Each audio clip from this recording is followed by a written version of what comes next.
warahmatullahi wabarakatuh. Nama saya Ratna dari channel Ratna Eduka. Hari ini saya akan membahas tentang metode penelitian dari penelitian tindakan kelas atau PTK. Jadi sebenarnya materi ini diperuntukkan bagi mahasiswa yang sedang menempuh mata kuliah PTK di Prodi PGSD atau PGMI. Nah, sekarang kita mulai. Jadi di penelitian tindakan kelas itu di bab 3 ditempati oleh metode penelitian. Nah, biasanya ada yang menyebut metode penelitian, ada yang menyebut metodologi penelitian gitu. Nah, saya rasa itu tidak menjadi masalah, tergantung dari panduan mana yang dipakai oleh kampus masing-masing. Nah, di sini untuk metode penelitian sendiri di dalam PTK itu disebut sebagai deskripsi dari proses penelitian. Itu. Jadi di dalam metode penelitian PTK ini diharapkan peneliti itu mampu menguraikan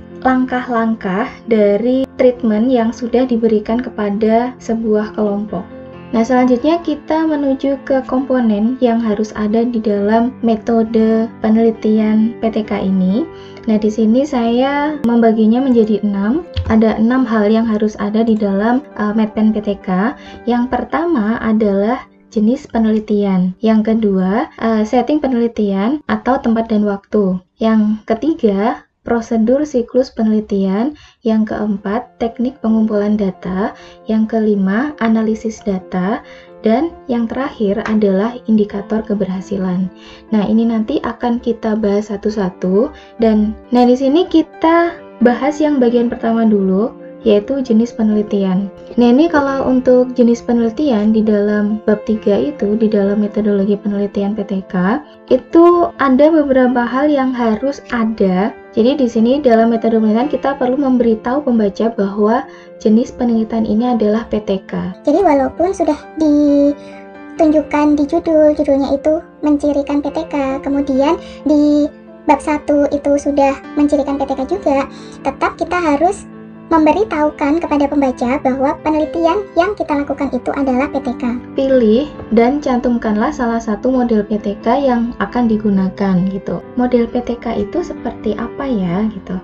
Nah, di sini saya nanti akan menyajikan 5 model PTK dan kemungkinan ini ada lebih banyak lagi model yang dikembangkan, tapi di sini saya akan membahas model-model yang beberapa model yang digunakan di dalam penelitian tindakan di bidang pendidikan. Jadi nanti ada modelnya Kurt Lewin, kemudian ada modelnya Kempis dan McTaggart, kemudian ada modelnya Ebut, kemudian model Elliot, dan yang terakhir adalah McKiernan. Nah, sekarang kita bahas yang pertama dulu dari Kurt Lewin. Jadi Kurt Lewin ini adalah orang yang pertama kali mengembangkan model penelitian tindakan. Model penelitian tindakan ini di sini itu di segala bidang, jadi tidak berpatokan bahwa itu harus di bidang pendidikan atau bukan. Jadi memang saat pertama-tama itu Kurt Lewin itu memang mengembangkan penelitian tindakan untuk di bidang sosial terutama, dan pendidikan itu termasuk di dalam bidang sosial. Nah, menurut Kurt Lewin, dalam satu siklus itu penelitian tindakan itu terdiri dari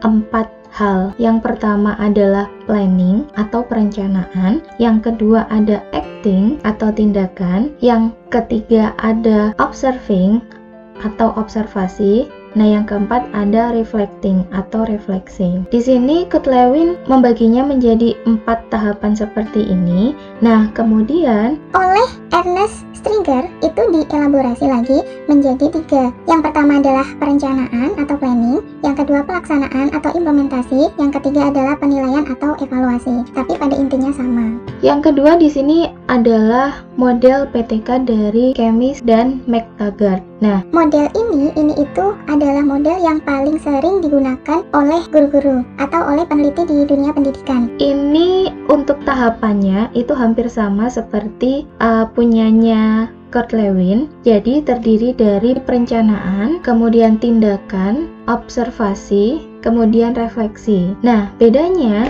punyanya Chemist McTaggart ini itu bentuk diagramnya itu seperti spiral, dan ini ciri khasnya dari Chemist McTaggart. Nah, itu bentuknya itu spiral, jadi terdiri dari beberapa siklus. Nah, bisa kita lihat di sini. Di sini diawali dari perencanaan. Setelah perencanaan itu dilakukan tindakan. Setelah dilakukan tindakan, kemudian pengamatan, refleksi, dan setelah refleksi itu rencana direvisi supaya lebih baik lagi. Baru setelah itu dilakukan tindakan lagi yang kedua, pengamatan, refleksi lagi. Dan ini sudah masuk siklus 2. Jadi tiap siklus itu tahapannya sama. Kemudian yang ketiga itu adalah model PTK dari Ebut. Jadi di sini saya sudah menandai model PTK-nya Ebut ini. Peneliti mencoba gagasan baru untuk melihat peningkatan atau perubahan sesuatu dalam bentuk efek nyata pada suatu situasi. Jadi ciri khas dari model PTK-nya Ebut ini adalah setelah menyelesaikan satu tindakan yang pertama, peneliti itu dapat merubah keseluruhan rencana dan kembali mengulang tindakan satu dengan ide umum yang benar-benar baru. Atau yang kedua, dengan merevisi rencana dan melanjutkan dengan tindakan 2. Nah, untuk lebih jelasnya, kita akan melihat diagramnya seperti ini. Jadi, kalau untuk punyanya Ebut ini, itu diawali dari ide umum. Ide umum ini kemudian dilakukan pengamatan. Setelah dilakukan pengamatan, itu dilakukan perencanaan. Nah, kalau model PTK yang sebelum-sebelumnya itu kan pasti ada perencanaan, tindakan, kemudian refleksi gitu ya. Perencanaan, tindakan, observasi, refleksi. Nah, di sini juga sama. Jadi ada perencanaan, tindakan, refleksi, dan observasinya di sini. Setelah ada tahap monitoring dan pengamatan, kalau di Ebut ini namanya monitoring dan pengamatan, itu peneliti itu bisa melakukan dua kemungkinan. Jadi ada dua pilihan untuk menuju ke tindakan yang kedua. Pilihannya itu yang pertama adalah peneliti dapat merevisi seluruh rencana, kemudian kembali lagi ke sini. Merevisi seluruh rencana, kemudian kembali lagi melakukan tindakan yang pertama itu sebagai tindakan yang kedua. Atau peneliti itu juga bisa merevisi rencana, dan ini yang direvisi tidak hanya rencananya saja, tapi juga merubah ide umum. Jadi yang dirubah itu dari atas ini. Merubah dari atas ini, ide umum dirubah, sehingga muncullah ide umum yang baru yang telah direvisi. Setelah itu dilakukan pengamatan kembali, kemudian perencanaan yang baru, kemudian tindakan 2, dan seterusnya. Ini. Jadi ciri khas dari model PTK Ebut itu bahwa Ebut itu memiliki dua pilihan setelah sampai pada tahap monitoring dan pengamatan. Nah, yang keempat, ini adalah model PTK Elliott. Jadi model PTK Elliott ini juga terdiri dari siklus-siklus dan kemudian ada identifikasi awal juga, hampir sama seperti yang lainnya. Jadi untuk lebih jelasnya, kita mencoba memperhatikan diagramnya di sini. Jadi seperti halnya model PTK yang lain, itu diawali dengan identifikasi ide awal. Jadi identifikasi ide awal, kemudian perubahan di sini adalah penemuan fakta dan analisis. Setelah adanya penemuan fakta dan analisis, itu dilakukan rencana umum. Rencana umum ini langsung direncanakan tiga tindakan sekaligus. Nah, kemudian lakukan atau mengimplementasikan tindakan yang pertama. Setelah tindakan yang pertama diimplementasikan, itu dilakukan pengamatan dan juga monitoring terhadap penerapan dari tindakan yang pertama. Nah, setelah dilakukan monitoring, kemudian dievaluasi. Dievaluasi itu untuk menemukan kegagalan dan efeknya. Nah, setelah menemukan kegagalan dan efek, ini kemudian direvisi kembali. Yang direvisi adalah ide umumnya.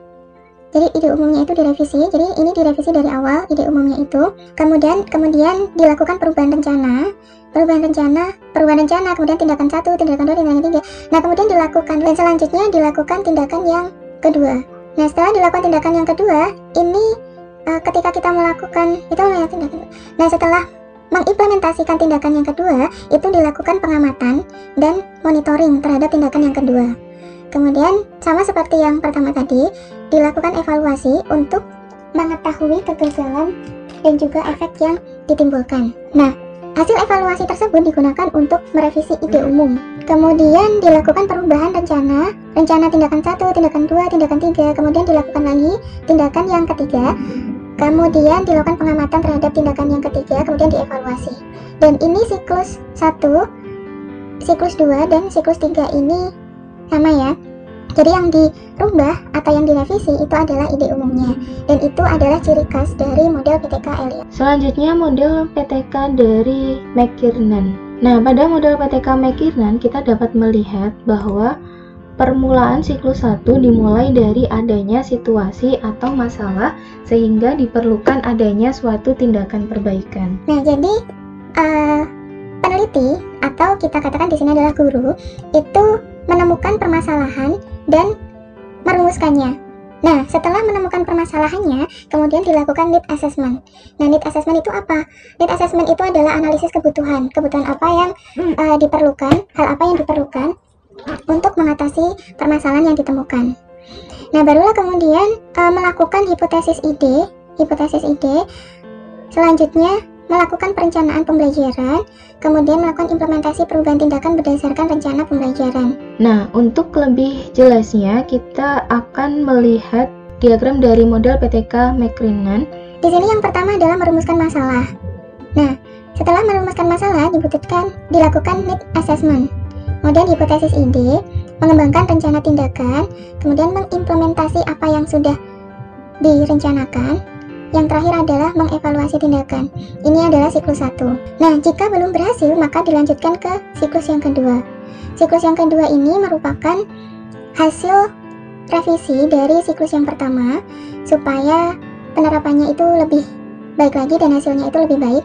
Nah, di sini juga sama, merumuskan ulang masalah, kemudian need assessment, hipotesis baru, merevisi rencana tindakan, mengimplementasi, kemudian mengevaluasi tindakan. Baru yang terakhir adalah pengambilan keputusan. Nah, pada dasarnya untuk model ini juga sama dengan yang lainnya. Nah, ciri khasnya dari model PTK McKiernan ini adalah di setiap siklusnya dia itu lebih detail. Kalau dilihatkan ini hampir sama seperti model PTK dari Chemis dan McTaggart. Tapi di sini lebih detail. Kalau Chemis dan McTaggart itu dalam satu siklus itu ada 4, di sini kita menemukan ada 6 tahapan dalam satu siklus. Nah, sekarang kita lihat untuk pengimplementasiannya. Kita mencoba mengimplementasikannya ke dalam sebuah tulisan. Dan di sini yang kita bahas adalah bab 3 metode penelitian. Nah, yang pertama kita bahas itu kan jenis penelitian.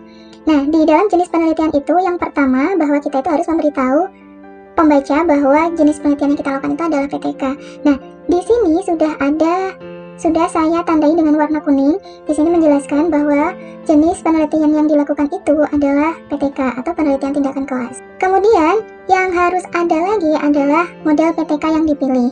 Dan di sini sudah saya tandai dengan warna hijau, dan di sini juga warna hijau ini menunjukkan bahwa model yang dipilih itu adalah model PTK dari Chemis dan McTaggart.